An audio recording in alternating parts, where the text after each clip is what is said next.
Hi everyone. Today, I want to tell you the story of China's tobacco industry.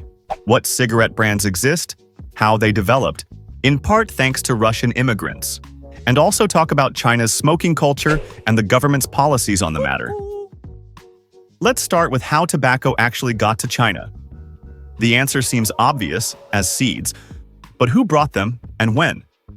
As you may know, tobacco was discovered by the Spanish during the Age of Exploration at the end of the 15th century.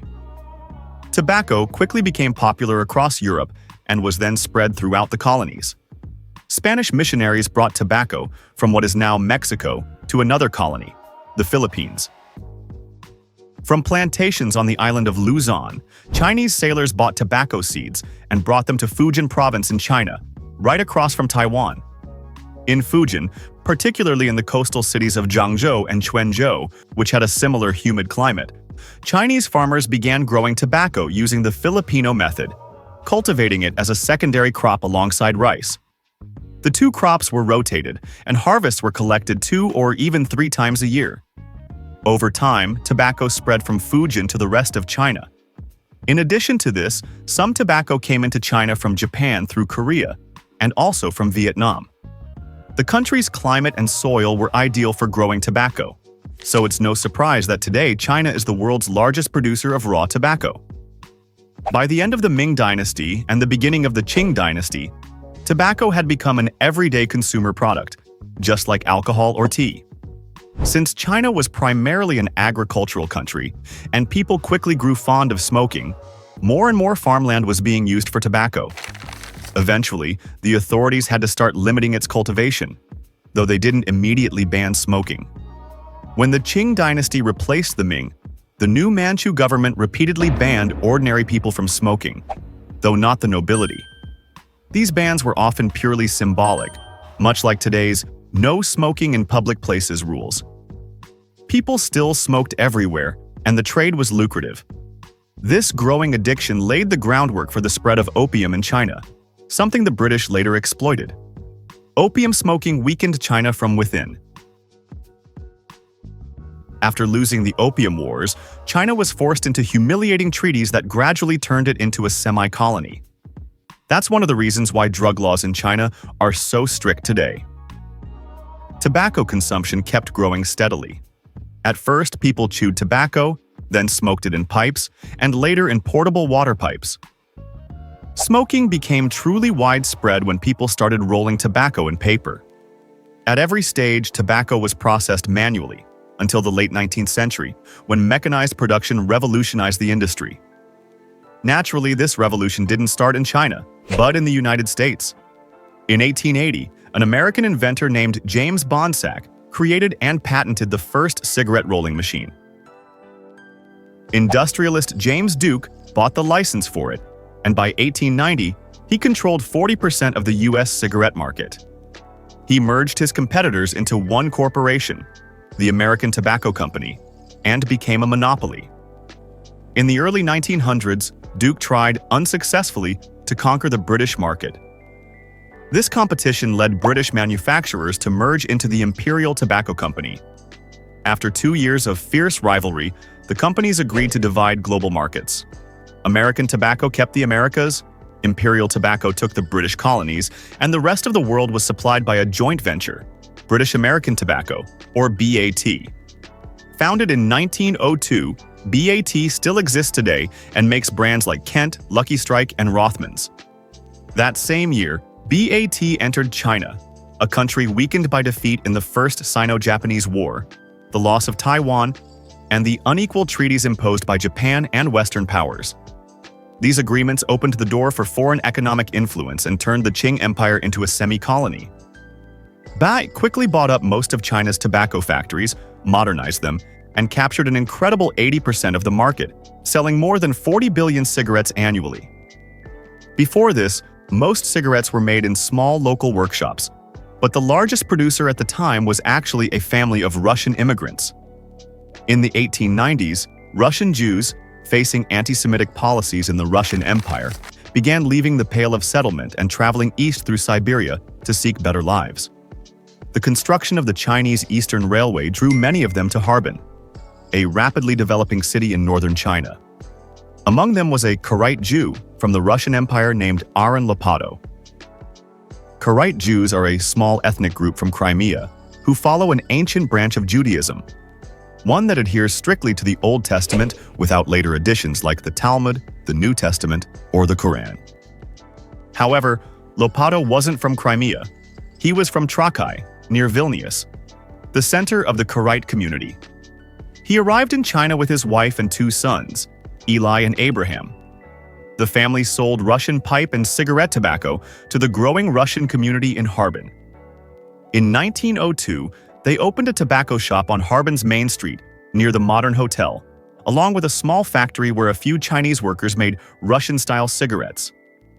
By 1904, this small enterprise became the Havana Tobacco and Cigarette Factory, employing 28 workers. Over time, the business prospered, and they accumulated enough capital to switch to mechanized production. According to records, in 1912, Eli and Abraham officially registered the company as Lopato and Sons and expanded operations with new machines and 700 employees. Their cigarettes became popular in northern Manchuria and along the Chinese-Russian border, attracting the attention of none other than BAT. In 1913, BAT invested in the company, and in April 1914, it bought a controlling stake, re-registering Lopato and Sons Limited in Hong Kong. The brothers retained 25% of the shares and continued to manage the company alongside a BAT representative. In 1920, construction began on a new, large factory in Harbin's Nangang district. In 1924, the company also received a 15-year concession to operate a plant in Chita, a Russian city, and by 1928, a third factory was operating in Shenyang, then called Mukden. The Shenyang factory produced brands like Beacon, Sour, Treasure, Gold Key, and Moonland, using British and American-style filters for Chinese consumers and expats. The Harbin factory made dirigible, Turkish, Vasilyok, and antique, with Russian-style filters and flavors, catering to the Russian population in China and Siberia. These differences explain the colorful variety of Lopato and Sons advertising. Posters and packaging for Russian audiences used Western design motifs, while ads aimed at Chinese consumers featured traditional local imagery, such as calendar posters with beautiful women surrounded by classic Chinese architecture. BAT's marketing team was extremely professional. One example of their cleverness was the rebranding of a failing cigarette called Woo Woo Woo 555, a name that sounded like crying in Chinese. Without changing the brand, they renamed it San Wu Pai, literally 3 fives, which sounded similar to Xiang Wu, Miss Me. The campaign was a huge success, and even Mao Zedong smoked it. They even managed to turn the number 4, usually avoided in China because it sounds like death, into a clever slogan. Their CLC brand was pronounced like Shi Shi, meaning try it. Advertisements often featured attractive women, sports events to appeal to expats, and traditional Chinese themes from literature to attract locals. With such a dominant and sophisticated player in the market, you'd think Chinese brands had no chance. But then came the 1905 boycott of American goods, triggered by US laws restricting Chinese immigration. The boycott lasted a year and gave local producers like the Nanyang brothers an opportunity. Their brands, White Dove, Flying Horse, and Double Happiness, gained popularity, and 2 of them still exist today. However, by 1934, they held only about 10% of the market. When the communists took power in 1949, they nationalized all cigarette factories, and by 1953, BAT was pushed out of China. Mao Zedong switched to smoking domestic cigarettes, and in the late 1960s, Beijing Tobacco Company created a special brand for him, named after the district where China's top leadership resides. By 1982, all factories were merged into a single state-run entity, China National Tobacco Corporation, which today controls 92 tobacco factories across the country. In practice, China Tobacco functions as both a monopoly and a government regulator, handling production, quality control, marketing, and advertising. Today, tobacco advertising is banned in print, on radio and TV, and even outdoor ads require government approval. The only allowed slogan is something like brand promotion without showing cigarettes. Cigarettes also can't be sold online. If you search for them on Taobao, you'll get a list of laws banning tobacco and even electronic cigarette promotion. Still, cigarettes are easily available in markets and specialized shops, often labeled as selling premium alcohol and tobacco. In China, cigarettes are sold in cartons, 10 packs per carton, 20 cigarettes per pack. The average pack costs around $2.40. Rolling tobacco is sold by weight. The cheapest brands include Da Qianmen and Hong Ta Shan. The most popular brands are Double Happiness, Nanjing, and Zhonghua. While luxury and collector's editions can cost as much as a new iPhone. For example, Da Qianmen Huanghe Lao cigarettes sell for $4,150 per carton, marking the 100th anniversary of the Xinhai Revolution. Zhongshan by Heitianxia costs about $1,950, and Fuchun Shanju by Lichun around $1,650. According to the World Health Organization, there are over 300 million smokers in China, 1/3 of all smokers in the world. Another 700 million people are exposed to secondhand smoke.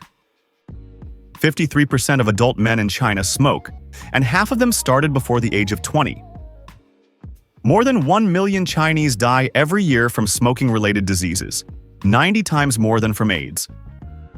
Smoking has been officially banned in all public places since 2011, but it's still common to see people lighting up under no smoking signs. Fines are only strictly enforced on airplanes and high-speed trains.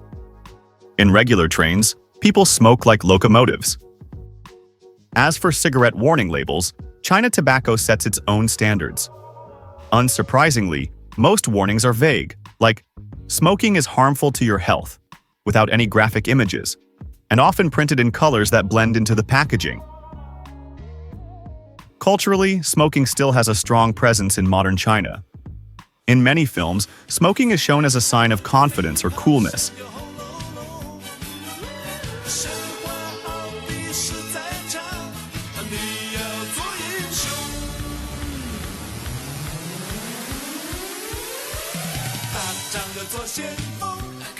And in real life, it's often a social ritual.